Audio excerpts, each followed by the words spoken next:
पञ्चभूतात्मकं षट्शत्रुनाशकं सप्तस्वरेश्वरौ अष्टसिद्धीश्वरौ नवरसमनोहरं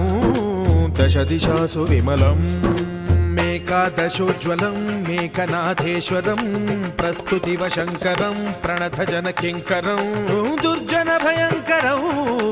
सज्जनशुभङ्करं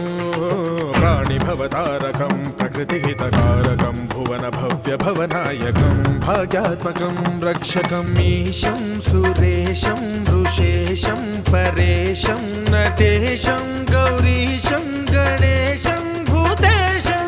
महामधुर पञ्चाक्षरी मन्त्रमार्चं महाहर्षवर्षप्रवर्षौ सुशीर्षौ